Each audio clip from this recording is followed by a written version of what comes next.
This is the 7.1 part 1 video answer key. So I'm going to answer quite a few questions from each section and go through how you want to do these. I'm going to answer questions 13, 14, and 15, honestly because I don't have them on the handwritten answer key, so I'm going to go ahead and just do those on the video answer key so they're done. Every problem for 13 through 24. So for 13 through 24, you want to reference pages 429, 433, and 436, because what they're going to do is they're going to give you a table which gives you thetas, which gives you the sine, cosine, or tangent of each theta, and it's going to help you figure this out. So page 429 has all the sines, page 433 has all the cosines, and page 436 has all of the tangents. So I'm just going to start breaking this down. 13, sine inverse of 0. Well, I'm asking myself, what theta, when I say sine of theta or sine of question mark is equal to 0, what is that question mark? Well, the sign that exists between negative pi over 2 and pi over 2, which is 0, is the theta 0. So my answer here is 0. Just like for 14, I'm being asked the cosine inverse of 1. And I'm saying cosine of what theta is equal to 1. And the cosine of theta that equals 1 between 0 and pi is 0. 15, sine inverse of negative 1. Between negative pi over 2 and pi over 2, what is the angle that gives me a sine equal to negative 1? And my answer here is negative pi over 2. For 16, we're not going to do 16 because we've already kind of seen some examples there. We're going to jump to 20. So for 20, I'm being asked the tangent inverse of root 3 over 3. So again, I have a tangent of some angle theta. And what angle theta is it that gives me this root 3 over 3 inverse? So I'm going to look at that table for my tangent values. Pi over 6, if I take the tangent of pi over 6, I get positive root 3 over 3. And this exists between negative pi over 2 and pi over 2. So that's my answer.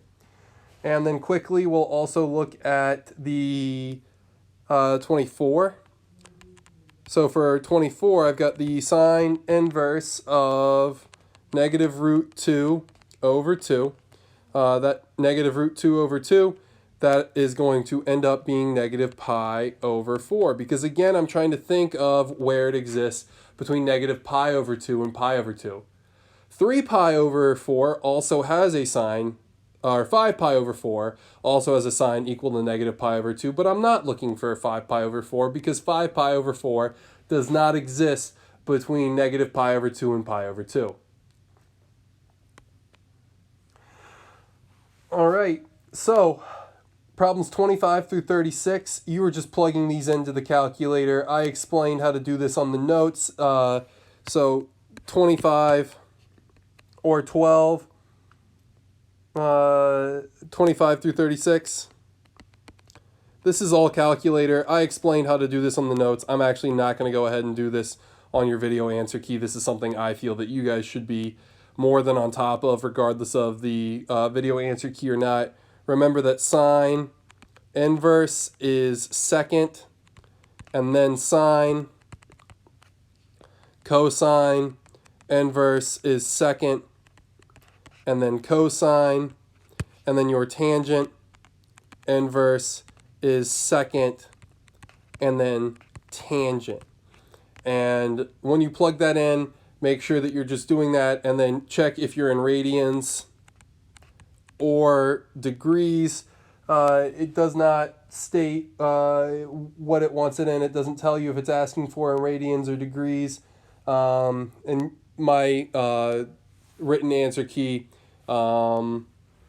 is going to have either radians or degrees. So make sure that you're just answering and matching up with that. Now let's go ahead and look at 37 through 44. This is paying attention to all of these are going to be the sine inverse of the sine of, or the cosine inverse of the cosine of, or the tangent inverse of the tangent of. So here, this is where we're going to have to pay attention to the values we're looking at. So in 37 through 44, we've got to make sure that for your sines, your x is between negative pi over 2 and pi over 2. For cosine, your x is between 0 and pi, and that for your tangent, your x is between negative pi over 2 and pi over 2. And what do I mean by this? Let's go ahead and look at number 37. So number 37, I'm being asked for the cosine inverse of the cosine of 4 pi over 5.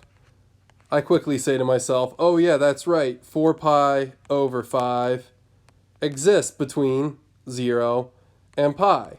So that means my answer here is just 4 pi over 5. It's as simple as that. If my angle exists within the area I have to go with, or the in between the range that I have to work with on my thetas, then I'm good to go. And I just say, all right, that is that angle. Just like 38, I'm being asked for the sine inverse of the sine of negative pi over 10. And I say to myself, all right, yeah, negative pi over 10, that exists between negative pi over 2 and pi over 2. That checks out. So that just means my answer here is negative pi over 10. It's just that straightforward. It gets more complicated when I look at, so when I look at 42.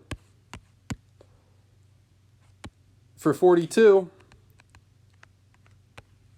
I'm looking at the cosine inverse of the cosine of negative 5 pi over 3.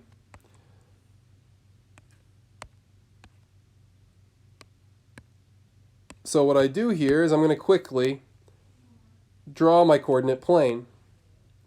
And I'm going to draw what negative 5 pi over 3 looks like. Negative 5 pi over 3 terminates here in this quadrant. So that's negative 5 pi over 3 is an angle.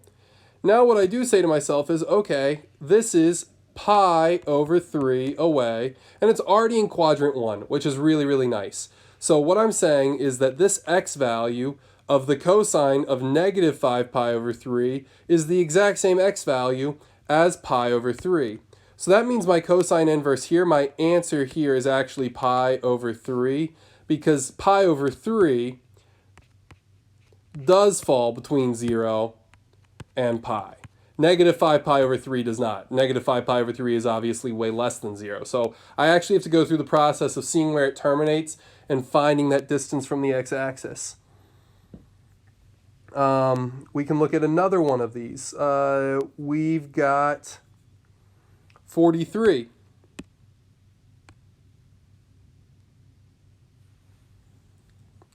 So 43, we're looking at the tangent of 4 pi over 5. Now 4 pi over 5, or we're doing the tangent inverse of the tangent of 4 pi over 5. And I quickly say to myself, 4 pi over 5 is greater than or equal to pi over 2. It's greater than pi over 2. It's just that simple. It's closer to pi. So I go through and I draw this angle.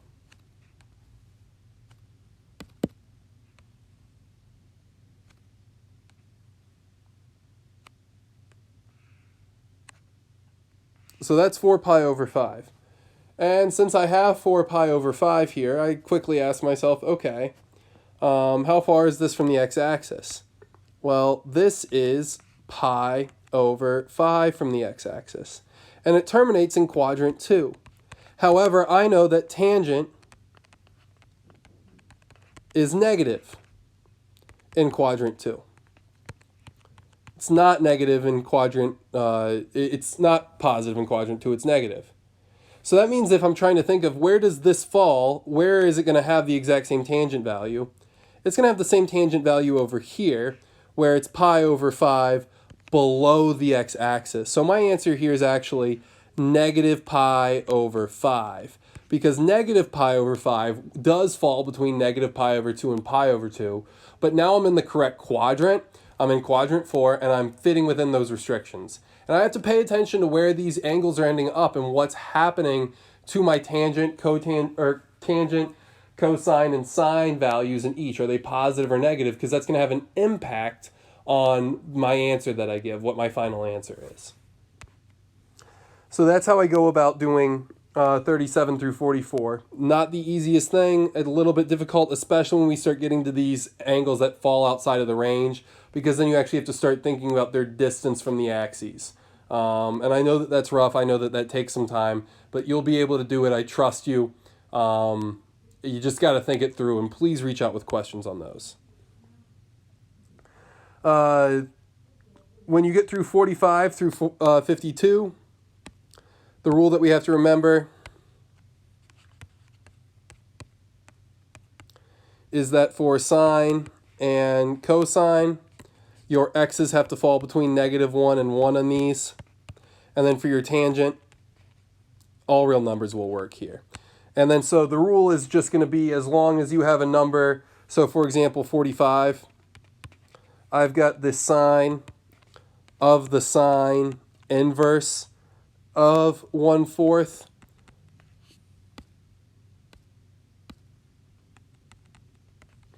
Well, 1/4 falls between -1 and 1. So that means my answer here is just 1/4.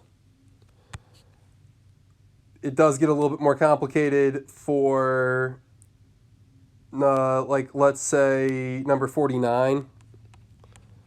49 is asking me the cosine of the cosine inverse of 1.2. Well, 1.2 is greater than 1, so that means this does not exist. There is no angle that has a cosine of 1.2. There is no angle theta that I say the cosine of theta is equal to 1.2. That just doesn't exist. Tangent is anything, though. So tangent will always work no matter what number you have for tangent. You just plug it in. So I've got the tangent inverse of the tangent, or I've got the tangent of the tangent inverse of pi. Pi is a number, so that means my answer is just pi, and I leave it there. So I answered quite a few homework problems for you there. Again, I skipped over the calculator section, but you should be able to handle that. And again, reach out with questions, email me. Make sure that you let me know that you're struggling, so that way I can help you out. Have a great night, and I'll see you in Zoom later this week.